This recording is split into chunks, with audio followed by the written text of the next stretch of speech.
നമസ്കാരം.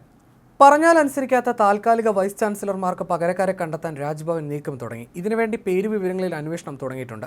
സ്ഥിരം vice ചാൻസലർമാരെ നിയമിക്കുന്നതിനുള്ള search കമ്മിറ്റിയിലേക്ക് സർവകലാശാല പ്രതിനിധിയെ നൽകണമെന്ന തന്റെ നിർദ്ദേശമനുസരിക്കാത്ത താൽക്കാലിക വിസിമാരെ തൽസ്ഥാനത്ത് നിന്ന് നീക്കാനാണ് ഗവർണർ ആരിഫ് മുഹമ്മദ് ഖാന്റെ നീക്കം. നിയമോപദേശം തേടിയാണ് ഈ തീരുമാനം. സർവകലാശാല പ്രതിനിധിയെ തിരഞ്ഞെടുക്കുന്നതിന് 2 സർവകലാശാലകളുടെ വിസിമാർ സെനറ്റ് യോഗം വിളിച്ചിട്ടുണ്ട്. കേരളയിൽ 16നും കാർഷിക സർവകലാശാലയിൽ 9നുമാണ് യോഗം. കണ്ണൂരിൽ സെനറ്റ് രൂപീകരണം പൂർത്തിയായാൽ ഉടൻ യോഗം വിളിക്കും. അതിനപ്പുറത്തേക്ക് ഒരു സർവകലാശാലകളും നടപടികൾ തുടങ്ങിയിട്ടില്ല. ഈ സാഹചര്യത്തിലാണ് ബദലിനെക്കുറിച്ചുള്ള പരിശോധന.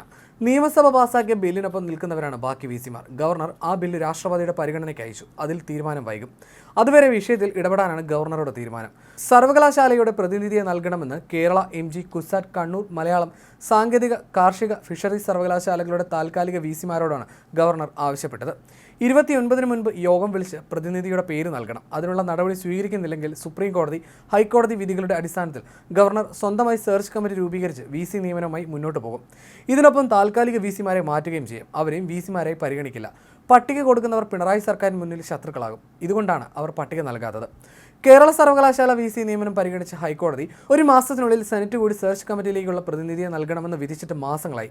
അങ്ങനെ ചെയ്തില്ലെങ്കിൽ UGC നിയമം അനുസരിച്ച് ഗവർണർക്ക് സെർച്ച് കമ്മിറ്റി രൂപീകരിക്കാമെന്ന് അന്നത്തെ വിധിയിൽ പറയുന്നു. ഇതിനെതിരെ ഡിവിഷൻ ബെഞ്ചിൽ അപ്പീൽ പോയെങ്കിലും പിന്നീട് അപ്പീൽ പിൻവലിച്ചു. ഫലത്തിൽ സിംഗിൾ ജഡ്ജിയുടെ വിധി നിലനിൽക്കുകയാണ്.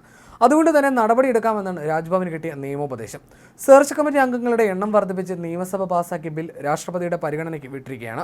ഇതിനെതിരെ നൽകിയ കേസ് സുപ്രീം കോടതിയിൽ ഉള്ളതിനാൽ പ്രതിനിധിയെ നൽകേണ്ട കാര്യമില്ലെന്നാണ് ഇടത് സർക്കാരിന്റെ വാദം. എന്നാൽ VC നിയമന നടപടി സുപ്രീം കോടതി സ്റ്റേ ചെയ്തിട്ടില്ല. ഹൈക്കോടതി വിധിയുടെ പശ്ചാത്തലത്തിൽ സെർച്ച് കമ്മിറ്റിയിലേക്കുള്ള സർവകലാശാല പ്രതിനിധിയുടെ പേര് നൽകാൻ താൽക്കാലിക വിസിമാർ ബാധ്യസ്ഥരാണ്. വീഴ്ച വരുത്തിയാൽ ഗവർണറുടെ നടപടിക്ക് പുറമെ കോടതി അലക്ഷ്യത്തിനും സാധ്യതയുണ്ട്. സർവകലാശാല ഭരണസമിതികളിൽ LDFനാണ് ഭൂരിപക്ഷം. സെനറ്റിൽ പ്രതിപക്ഷവുമുണ്ട്. അവർ സർവകലാശാല നോമിനിയെ നിർദ്ദേശിച്ചാൽ വിസിമാർക്ക് തള്ളാൻ സാധിക്കുമോ എന്ന നിയമപ്രശ്നവുമുണ്ട്. ഇതെല്ലാം മനസ്സിലാക്കിയാണ് ഗവർണറുടെ ഇടപെടലുകൾ.